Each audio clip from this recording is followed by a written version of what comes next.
Okay, welcome everybody. Officially welcomed. Apparently you've all been here for some time listening, so that's wonderful. We're very happy to welcome you to this panel on dignity, human dignity and public policy. Stacy Costco will be the moderator today. She's a professor at the University of Maryland, and she's also the director of the College Park Scholars International Studies Program. Our guest, for the first time ever to my knowledge, we have with us a U.S. congressional representative. Representative Dr. Derry McNerney is here with us, and he's the representative of the 9th District in California. He also has a PhD in mathematics from the University of New Mexico.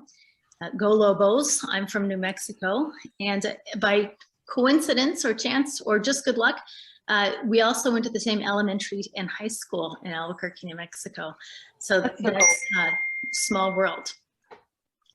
Now, our final panelist that we're going to be, who's joining us today is Dr. Chloe Schwenke.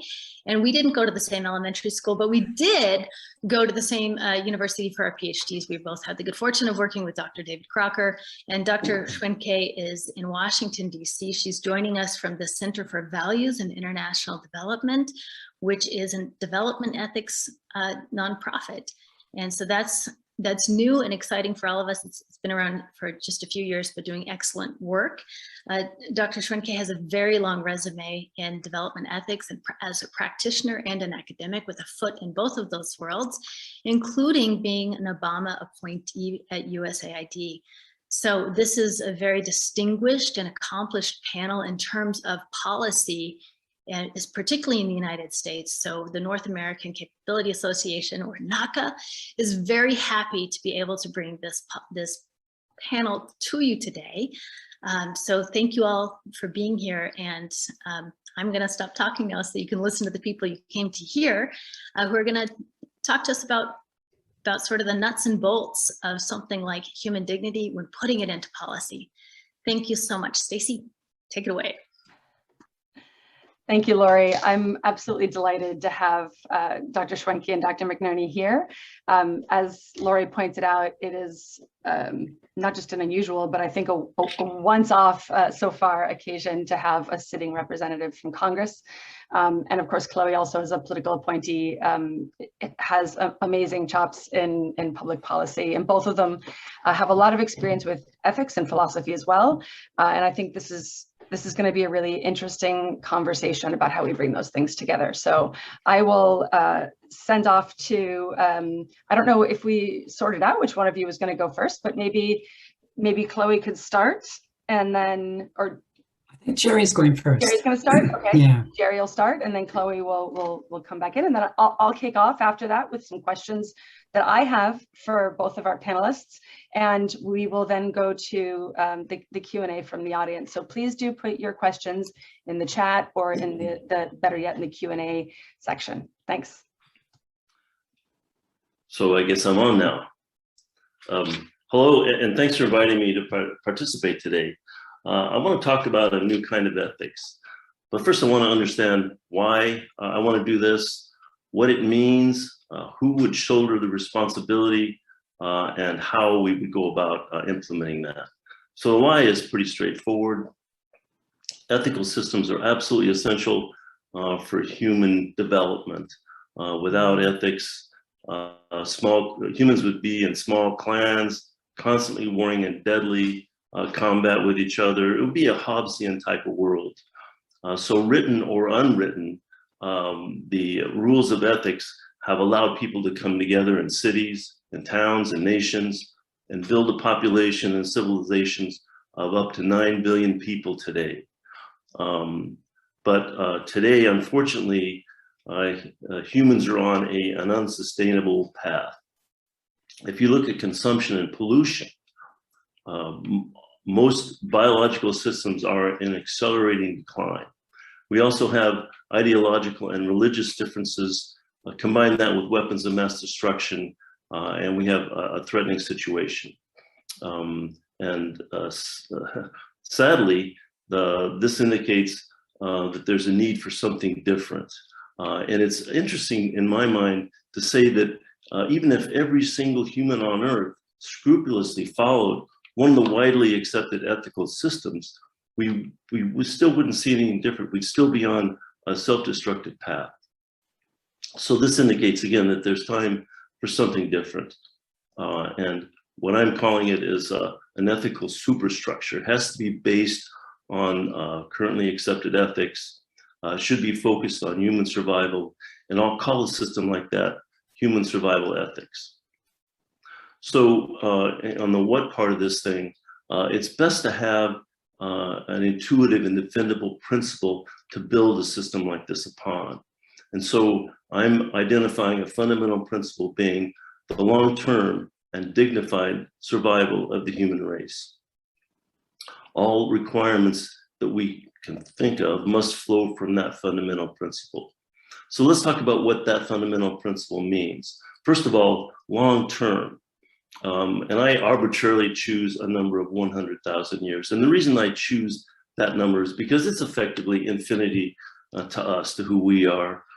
We can't think of things more than a couple of hundred years ahead of us. So if we can maintain the human race for 100,000 years, that's going to be a big accomplishment. But also there's going to be, there's likely to be significant changes, evolutionary changes in the human beings by that time. So we don't need to look at beyond that. Now, by dignified, it's a much more nuanced idea.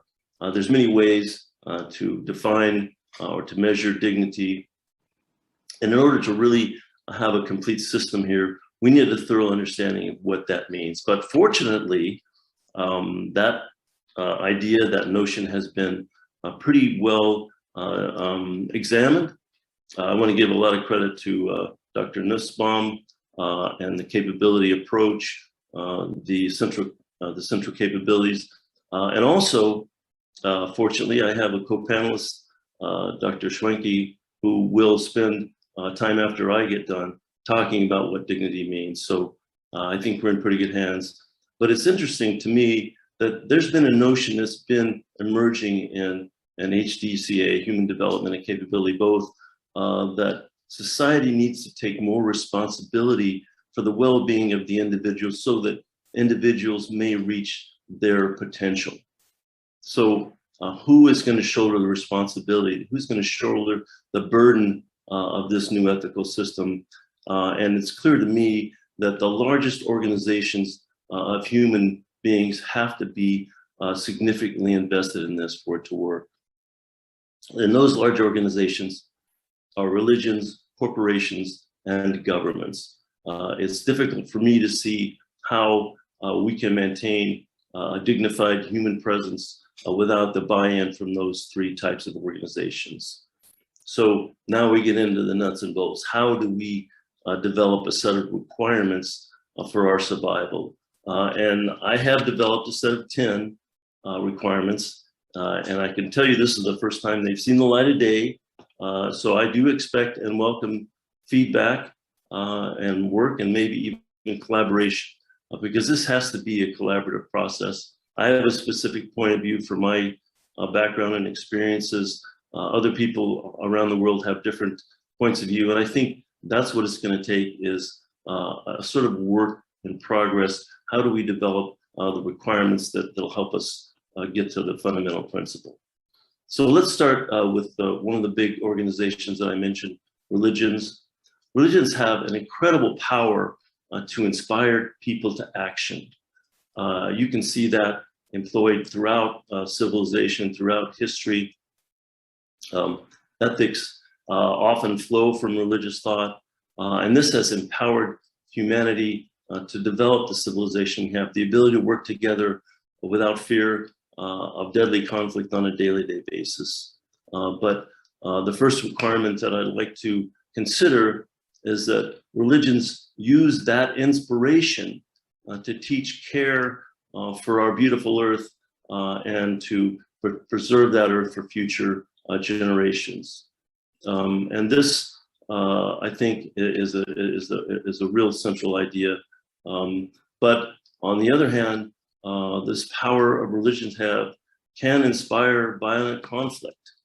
And that flows from what I call religious exclusivity, or also class superiority, in which people of a certain religion may believe that they're superior in some way to other people, and that invites bad behavior.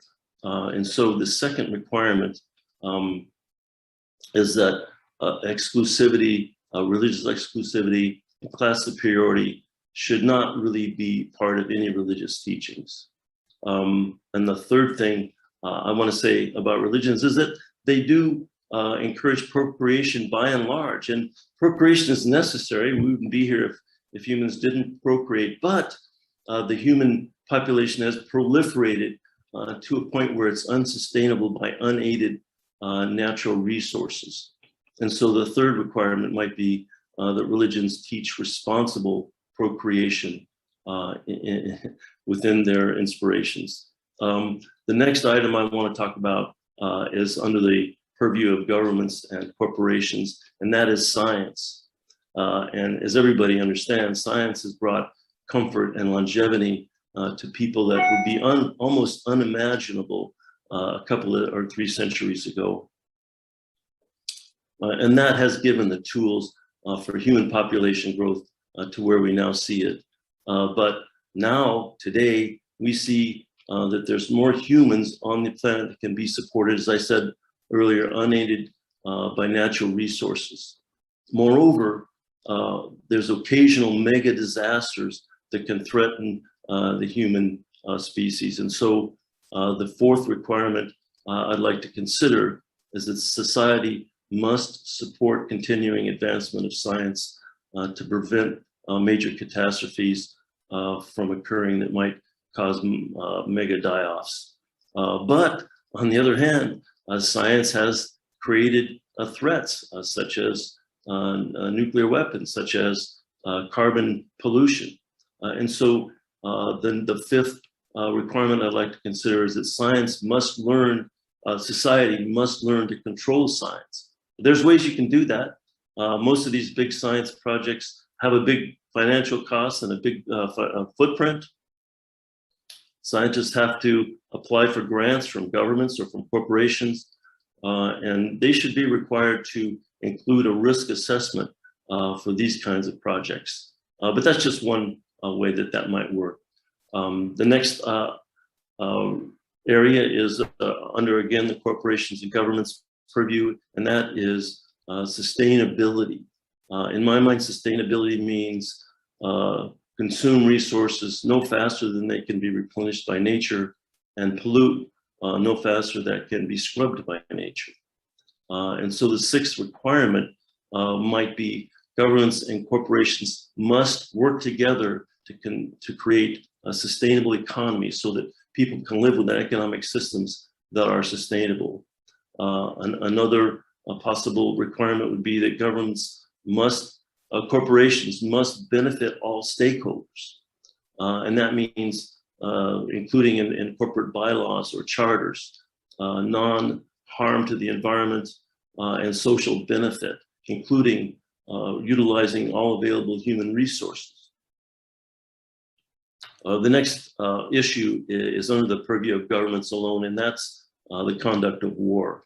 And as we all know, war has been the most influential activity that humans undertake in.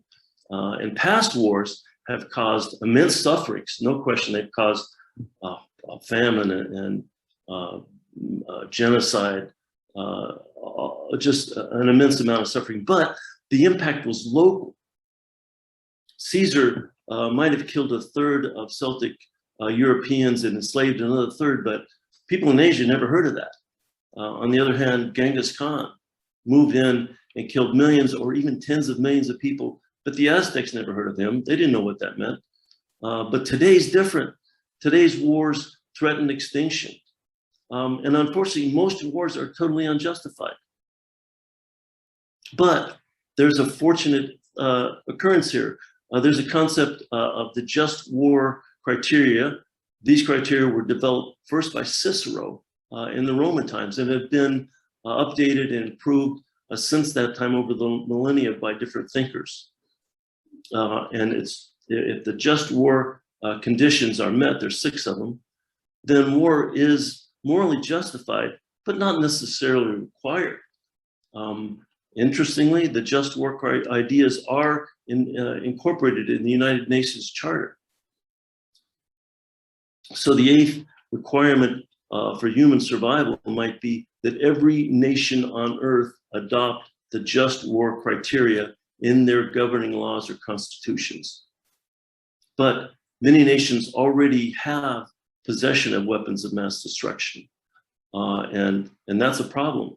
And so the 9th requirement might be that any nation with weapons of mass destruction must submit to international oversight. And we can discuss what that means later if you'd like. Moving on to the next issue would be globalization. And it's clear that no region of the world is totally isolated. With trade, travel, communications, every part of the world is connected in one way or another to other parts of the world. And what does that mean? It means that if there's chaos anywhere in the world, it can impact people in another part of the world. Now, as we know, many countries of the world have weapons of mass destruction, including nuclear warheads. And that's an increasing threat because there's a higher likelihood that people with nothing to lose might get a hold of those weapons, and which would be disastrous. So the 10th requirement might be that no region of the earth can be allowed to fall into anarchy, political, economic, or health. And so those are the fundamentals of what I consider human survival ethics. And it's a work in progress. And my final question is this: are human beings capable of adopting our behavior on a large enough scale to save our species? Well, I want to thank you for listening and giving me the floor here for a minute. And I especially want to thank Dr. Costco for giving me an opportunity to sit in front of you with this, and I'll yield back. Thank you so much, Dr. McNerney. It's a pleasure to hear some of your thoughts as they're really coming together. I look forward to discussing it further. But before we do that, I want to pass off to Dr. Schwenke. Chloe, you have the floor. Thank you. I'm going to share screens. Let's see, screen, here we go, it should work. Are you seeing the screen? Good, all right. Let's make sure I can make this work too on the other side. All right. What I'm going to talk about today is something that surprisingly enough is not talked about very much in the practitioner world, and that is we all are aware of a whole multiplicity of reasons for doing work in relief and development. We talk about efficiency and effectiveness. We talk about a variety of economic and political goals. We have really no end of the conversation about particular aims that we're after. But actually talking about the why, what is this all driven by? And the missing piece of the discourse is largely the ethical discourse. That's not very vibrant beyond the legal interpretation of a few human rights. We talk about political and civil rights as defined mostly by diplomats, not as talked about by philosophers and ethicists. And there's a lot more than civil and political rights, as we all know. But that's pretty much the extent of any structured discourse right now on looking at issues of the why of development. That's not to say that people who are practitioners are lacking in care and concern, in a personal sense of mission. They're doing this work not to make the big bucks, for sure. They're doing it because they do care, because they are driven by a certain degree of connection with the issues. But surprisingly enough, the gap in all of this, which has troubled me for the 35 years I've been doing development work all over the world, is the absence of a real discourse on human dignity. And that's something I would like to really surface today. And, you know, there are reasons for that discourse being absent, but it's also something that we really want to be thinking about as we do the work of development and relief work. I put a quote up. I teach a course at University of Maryland as an adjunct in human development, and I'm always aware that, you know, this is language that can seem totally superficial or just rhetorical. And George Kateb's quote speaks, volumes about this. We can hearken to and invoke human dignity again and again as the ultimate ideal. But the heavens rock with laughter. This is not what we see. This is not what we experience especially when we go to countries that are developing, which is actually all countries. We see poverty in this country. We see places where human dignity is anything but the reality that we're seeing. Maybe that's why, I'm speculating, maybe that's why we choose not to have much of a conversation as practitioners about human dignity in the work that we do, other than to interject it as some sort of framing sentence or two. We don't get to grips with it. We certainly don't measure it very often, although the capabilities approach would provide a really good platform to do just that. So I have to question it. We give such rank to the gravitas of human dignity, but a reality check is in order. Is it really what we're actually all about? And if it is, why aren't we talking about it? Why aren't we having this conversation in the halls of USAID and the World Bank, even in the State Department, when they start talking about development, in all of our institutions that do development? This is kind of a throwaway word, and it needs to be a whole lot more than that, I would assert. One of the challenges, and of course there's a challenge for anybody that's in the scholarly pursuits, but pretty much anybody that's trying to get anything done in policy or development, is to define terms. What are we talking about? What is this human dignity thing? And it sounds a little bit facile to say that it's actually a good thing we don't have a definition. The reason I say that is because we have an intuition, and I would say that as somebody that's worked in 42 countries around the world. Everywhere I go, I have a conversation with people about dignity, and they are never short of articulating what it means to them. The words are right there. They may not be the same words in the next country over, but they'll be very similar. That intuition is something strong. It's something we can build on. It's also something that, were we to simply abandon, I can tell, at least experientially, people would miss it. They would miss it profoundly if it were simply discounted. But if we're in that gray space of saying, yeah, everybody has this intuition, but it's not something that we actually use, what are we saying about human dignity? What are we actually trying to say? Well, people have spoken quite a bit about what it means. And Michael Berlin is a bioethicist in Israel who's written some of the best work that I've read about human dignity. He'd be blushing if he heard me say that.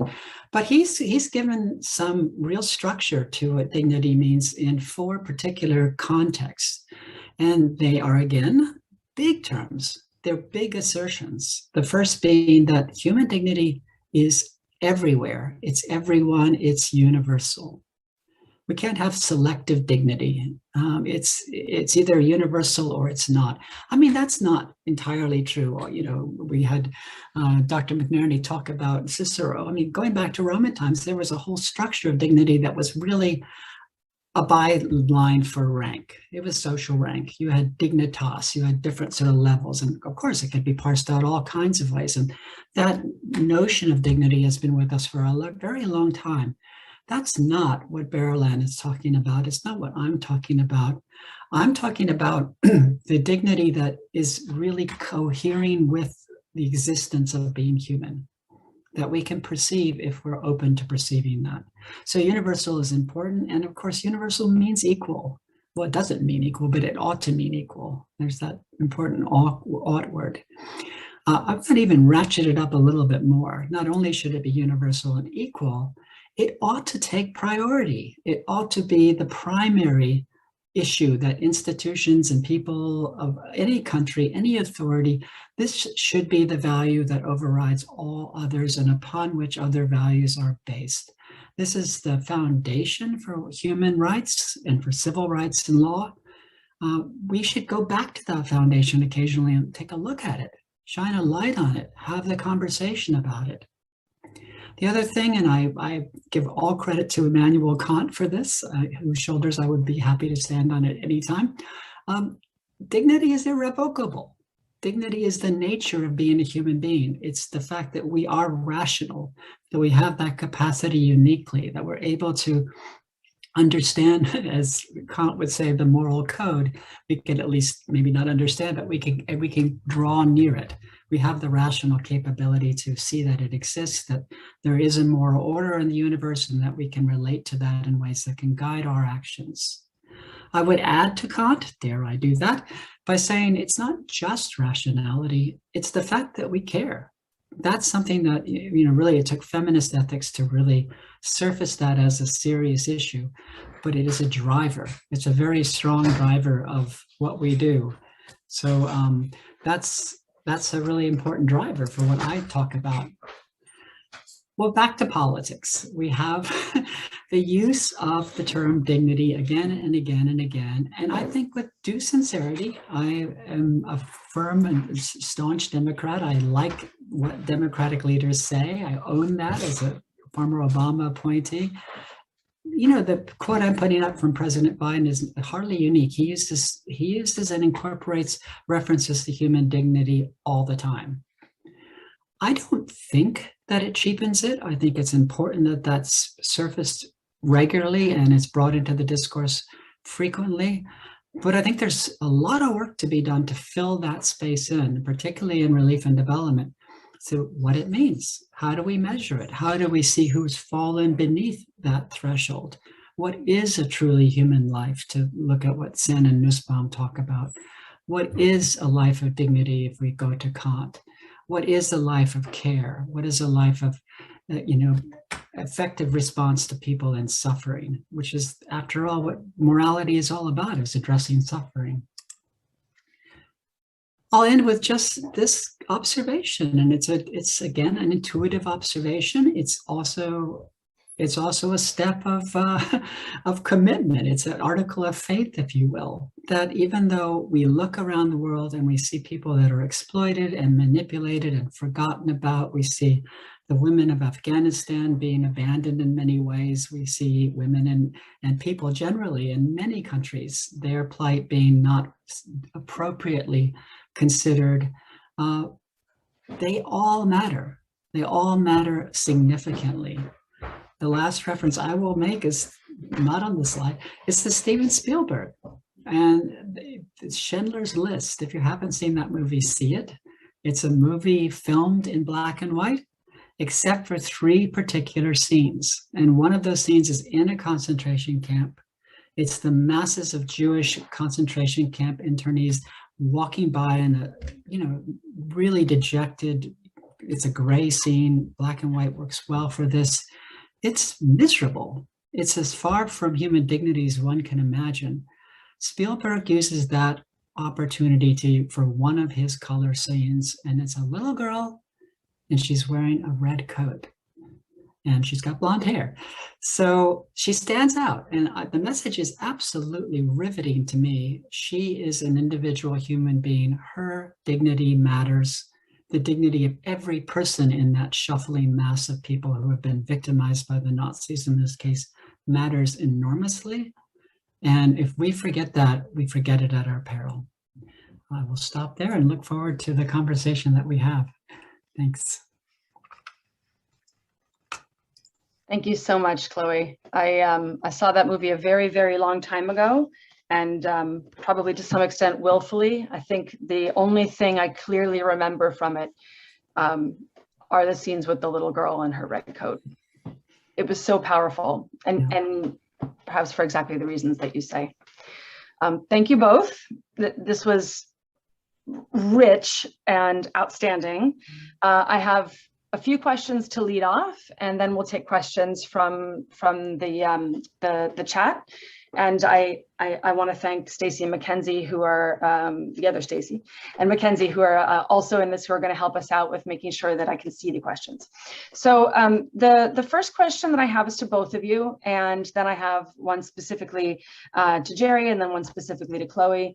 I'll read all three of them together, and I'll let the two of you choose what aspects of the three you're most interested in responding to, if that works for you both. Let me see. Where are they?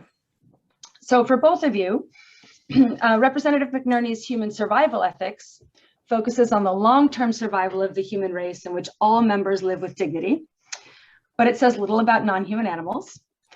Likewise, Dr. Chloe Schwenke's presentation focuses on human dignity. And of course, this is, after all, the Human Development and Capability Association. But I wonder if either of you can speak to whether the interconnectedness of humans and the natural world requires some kind of recognition of non-human dignity, or is there maybe a different or better principle that we might embrace that would capture that? And of course, we heard yesterday in the conversation between Martha Nussbaum and Lori Kelleher a fair bit about the importance of, to her work, of non-human animals. So I'm curious if you can speak to that. And it's okay if you choose not to.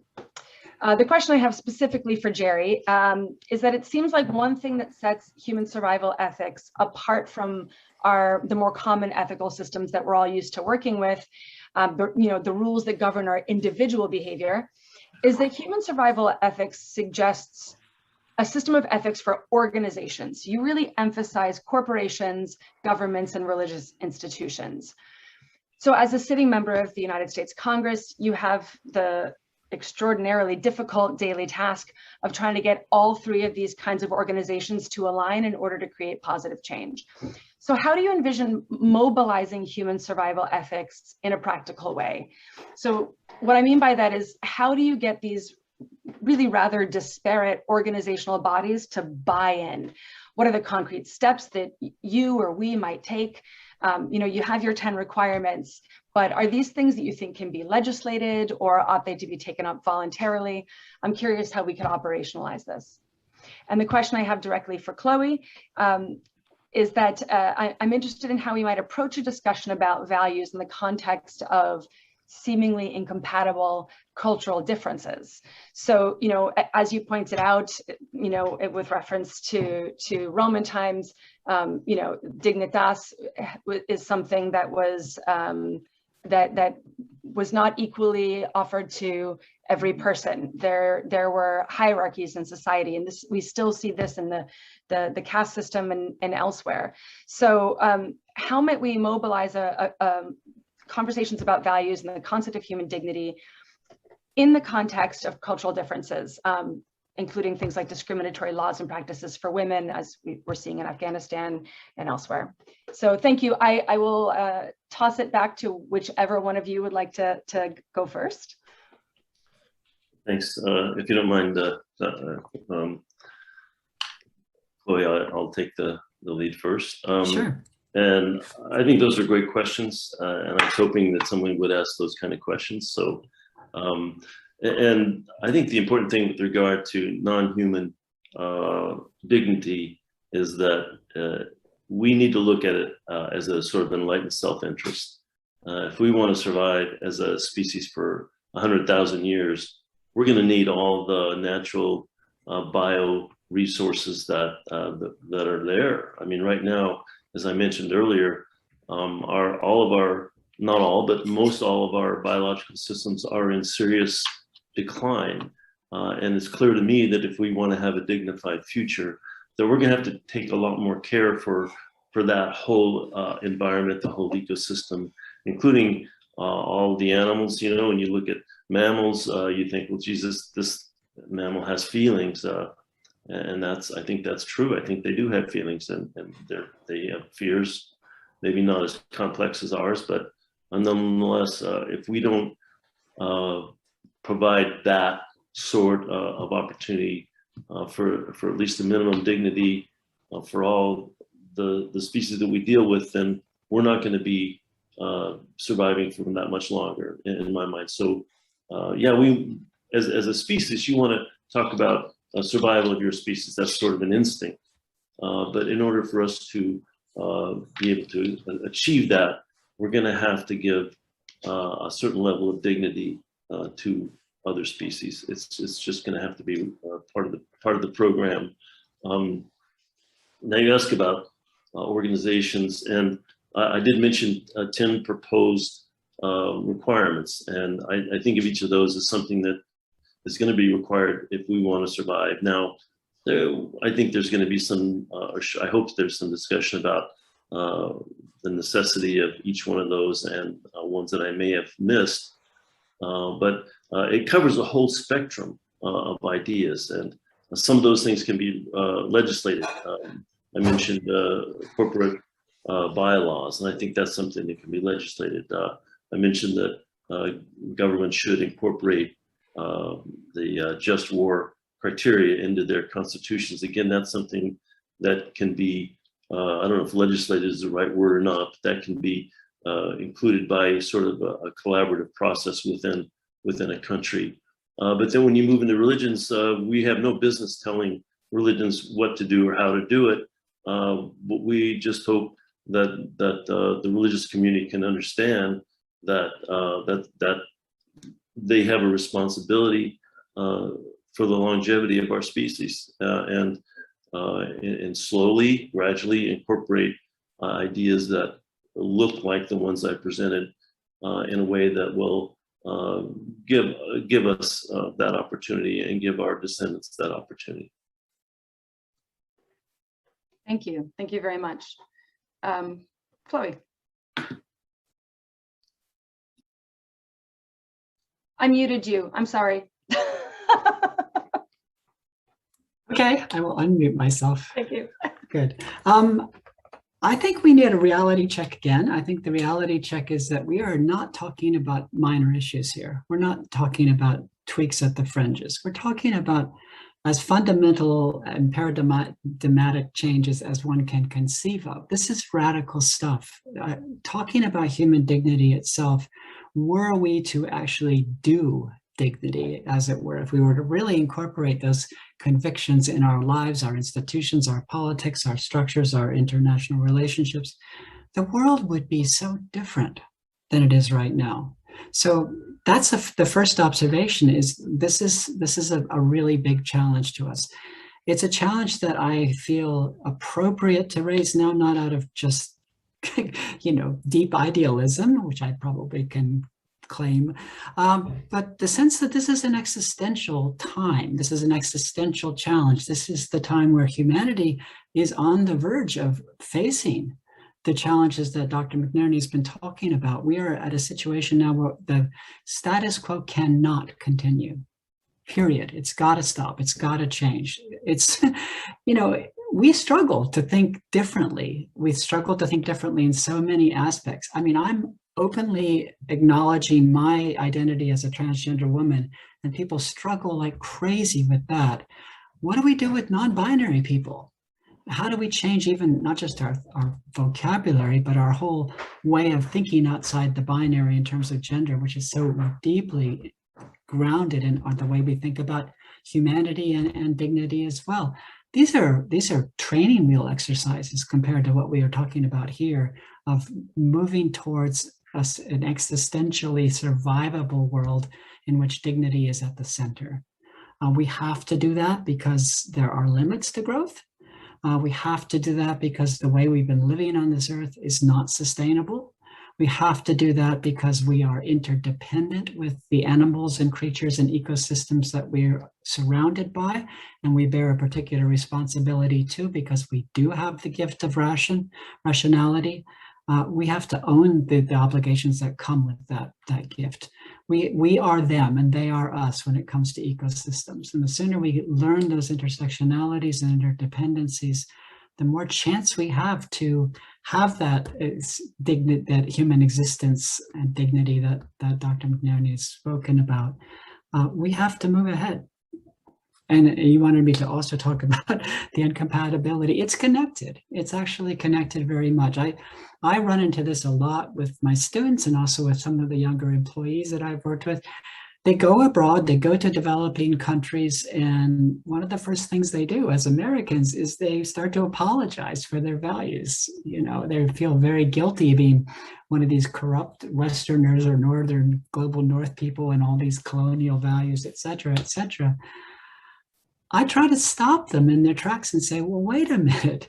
You know, the dignity of the engagement with people in every country depends on owning what your values are and not apologizing for them, but leaving yourself open to learning from each other, from having true reciprocity, from engaging with each other and growing by doing that introspection.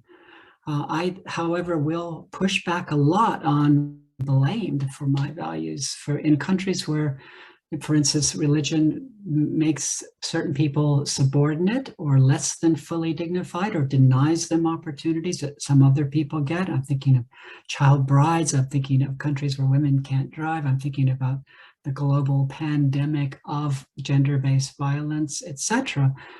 The question I put to people when I engage with them is, tell me why in your society it's so important to your identity, to your values, to your customs, that certain people be denied these freedoms, opportunities, rights, and values.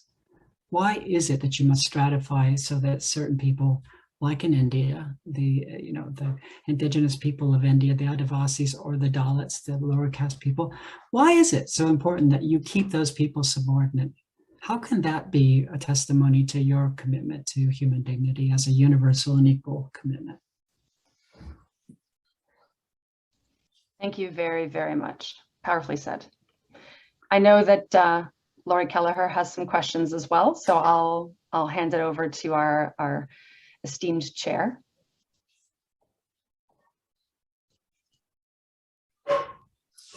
Thank you, Stacey. And I think there are questions in the chat, so I won't take too much time, but I want to push on some of the same things that have come up. And I want to ask both of you, but especially Dr. Schwenke, since she has been addressing this topic more directly. There are a few times where, as a philosopher, I'm going to call equivocation. There are a few times in which I worry about this.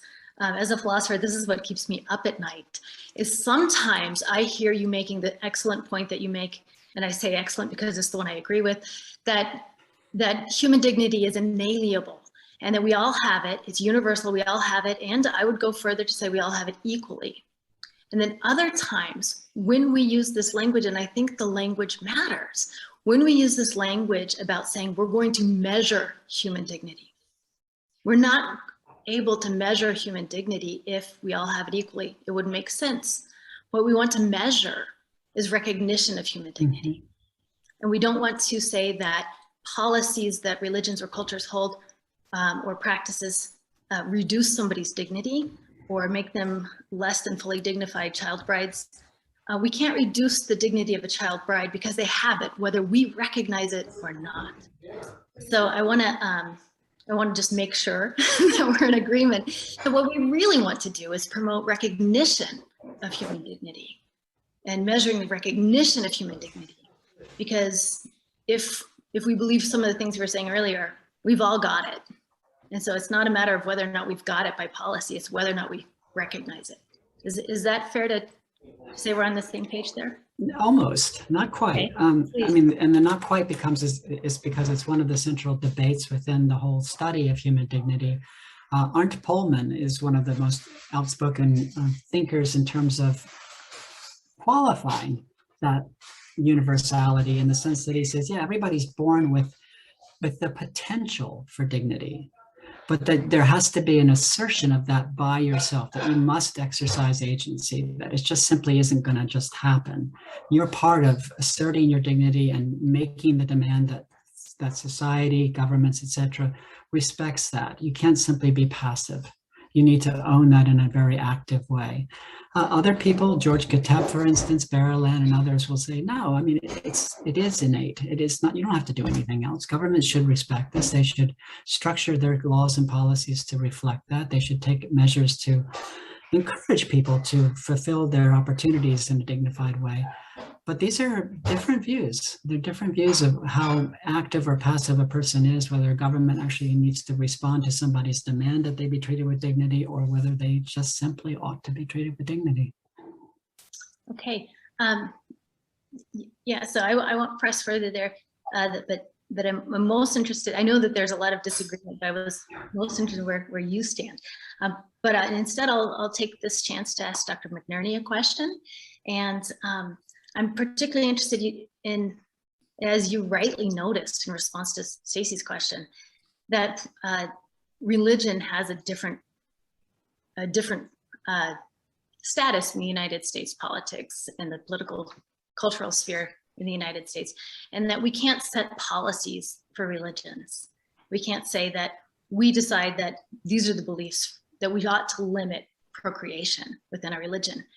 And there are particular religions, for example, the Church of Latter-day Saints comes to mind, in which procreation is not just considered to be an okay thing to do, but it's actively encouraged. In my understanding of that particular faith tradition, and somebody in the chat correct me if I'm wrong about this, because it's not something I'm super well versed in, but my understanding is that metaphysically we're required to empty the cup of souls. All of the souls that have been made and already exist are supposed to have a chance on earth, because we want thy kingdom come. We want a change if we're in this faith tradition. And so we actually want more procreation because we're not interested in extending for another 100,000 years. I think this proposes, as I understand it, this poses a particular challenge to advancing the sort of views that you want to advance. Do you have any thoughts on how we might walk that tightrope of both talking about some of the policies that you're, and that the 10 conditions that you're putting forward for discussion for the extension of life with human dignity, and this respect and recognition of the dignity of those holding that view? Well, that's a tough question, and I hope I don't get into any trouble here trying to answer it. But yeah, there is, you rightly said, there's a tradition in this country and in many countries these days where the state should have a clean separation from church and state. And I think that's very important in this country. And in my mind, it would be counterproductive to try and force anything on religions, unless they're, of course, causing real harm to people. And then that's in the criminal justice system. That's a different way to look at it. But ideas like encouraging religions to teach care of the earth, or discouraging religions from teaching exclusivity, those are, I think those are things that can happen on a social level. But the procreation issue is a really difficult one. I mean, every year we have discussions of the Hyde Amendment, for example, in Congress, whether people's taxes should be used for abortions, and it's so emotional and so contentious. And if you look at history, those emotional and contentious issues can lead to violence. And we saw that, with John Brown in the Civil War. I mean, slavery was a terrible evil, and he was willing to die and kill people to put an end to it. And 600,000 Americans died over that issue. So we have a very difficult emotional issue with regard to that, the whole procreation idea. But it's clear to me that if the human race continues to proliferate, then we're going to proliferate ourselves into a very undignified future, and maybe no future at all. So again, it's a tight line. I don't have specific answers. I just hope that over time, religious leaders would see that there needs to be some way to control, on their own enlightenment, some way to control the population from becoming untenable within the ability of ours to support us. I don't have answers either. Thank you very much. So I think there are a lot of questions in the chat. Stacey, are you able to see those? I am. I'm Okay. seeing the Q&A now. I like the way you just put it, Jerry, that if we continue to proliferate, we'll proliferate ourselves into a very undignified future. I think that was well said. So I will defer to presidential privilege here and give the HDCA president, Jay Drydick, the chance to ask his question. Jay, if you're not able, I don't know if you're able to actually unmute yourself, so I will read your question aloud. Thank you, Dr. McNerney, for sharing your thinking about ethical imperatives that should govern the exercise of power. Some words that I did not notice in your discussion are equal and equality. Yet, as Dr. Schwenke pointed out, dignity is necessarily equal dignity. So what we care about is that each person should be equally free to survive and to flourish. And the capability approach is quite clear about this too. Would you consider adding this to your list of ethical principles? Yeah, I want to make sure I unmute myself every time I need to speak. Absolutely, you know, and the idea of equality is front and center in the political arena right now. It's important, and if we forget about equality, we're not going to get we're not going to get to the place where we need to be with regard to dignity, and that's to me that's pretty straightforward. And yes, you know, I said that I had 10 items, 10 what I call requirements, because I think they're required. And I don't know if we want to make 100 requirements, but I'd like to keep a small number that you can count on your hands and fingers and feet and toes. And yes, I'll be glad to collaborate and work on that. It's a good idea. Thank you for the comment. I think it might also be the case that equality is in some way embedded into several of the principles that you've outlined already about, for example, principle 2, a requirement 2, religions must not teach religious exclusivity or class superiority. Number 7, corporations must change to deliver to all stakeholders, and so on. There might be a way to be able to say that equality is in fact you know, like a meta requirement. It underpins all of these other pieces. Well, and it's interesting though, because if you look at the what I call individual ethics or classical ethics, that's not really part of the program. And so that's why I think we need to look at this thing on a larger scale at organizations, because if we aren't able to provide that level of dignity, we're not going to, in my opinion, we're not going to get to the survival goals that I would hope for. Yeah, thank you. We've got about 5 minutes left. Another question, this one is to Chloe from an anonymous attendee. That's always dangerous. Right, yeah. You know, yes. Everyone has a definition of human dignity, but do you find it necessary to find common ground within it? Can we advance ethically if we all have different thoughts and ideas about human dignity? If not, in your opinion, what is the most important step to getting to a point where we all agree about some aspect of it? And you sort of touched on this a little, but I think this is asking you to take it a step further. Yeah, it's all about listening. I mean, that's really what the bottom line is here. As I mentioned, when I travel frequently, and I have for the last 35 years, and I seek out this conversation. I would make some comparisons to the Nussbaum-Sinn, the great debate whether there needs to be a defined list or not. People have their own ways of articulating what a truly human life is. People have their own ways of articulating what human dignity means to them. I find, though, that these lists, as it were, for either category, are very, very similar. There's not great diversity in it. There is some, and there are some ways of culturally interpreting this, which is fine. Who am I to decide? But what I think we should concentrate is the overlap, where we find the common ground. We do that by actually having the conversation, actually talking about dignity, actually inviting that conversation to take place, and then to start, you know, when we talk about measuring dignity, what I'm talking about there is really looking at measuring a threshold of what a truly human life would look like, and particularly the people that are below that threshold, and what it would take to elevate and allow them to elevate themselves to the place where they can comfortably be above that threshold. We don't have to have gradations beyond that point. I want to just at least get to the threshold. Thank you. There are a couple questions, one from Shashi Motilal and from Carmen Martinez, both of which I think go back to the question about whether or not dignity is inherently human or intrinsically human in some way. I think you've both addressed that already. We do have a question from Suming Ku, a question for both of you, she says.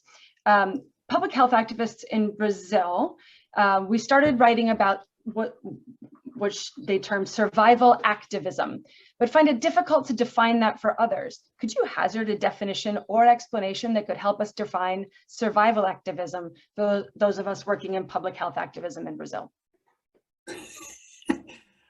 No. I mean, it's just too big of a topic to just jump in. I think it's a worthy topic and one that really does require some careful thought, but I'm not going to pretend that I can just instantly come up with something. I can certainly reflect that survival activism does mean engagement. It does mean establishing some set of standards, a foundation to build upon. I think that human dignity does that to a certain extent, but it has to be dignity beyond just humanity. It has to be correlated with our interdependency with all life forms, and even beyond that, with all ecosystems. We're in this together. Yeah, thank you. And to Jerry, is there a way that we can reconcile human survival ethics with survival activism? Well, I love the term survival activism. It's great. It's rich with meaning. But to me, it sounds like a practical term. I mean, we're talking about grand ideas here, but survival activism, in my mind, would be nitty gritty. You know, what specific things can I do in my situation? You know, if you're living in Brazil and you're worried about the rainforest burning, you know, what can you do in Brazil to stop that? If you live in the United States and you see the proposal to spend $1 trillion to develop new intercontinental ballistic missiles, what can you do to stop that? I mean, you need to be more specific, and you need to take action that can actually be meaningful and can actually have an impact. In my mind, that's what the sort of practical side of this discussion is. Thank you, and that comes back to one of the questions I'd had for you at the beginning. So, you know, we bring it full circle. I want to thank all three of you for this. This was a really rich discussion. I think we could easily go on for another many hours. We should do that over tea sometime, but it's 2 o'clock. We need to wrap up. Thank you, Dr. McNerney, for joining us. I know that you came right out of a voting session to be here, and we're appreciative. Likewise, Dr. Schwenke, you do so much, and you're running the world, and thank you for also taking the time. And Dr. Kelleher, it's always a pleasure to be in the same room with you. Thank you to Mackenzie and Stacy for facilitating, and a special shout out to my international studies students who I see their names in the participants list, and I'm delighted to see all of you here. So with that, we'll close out, and I wish you all a wonderful weekend. Great, thanks to you, Stacy. Thank Take you. care.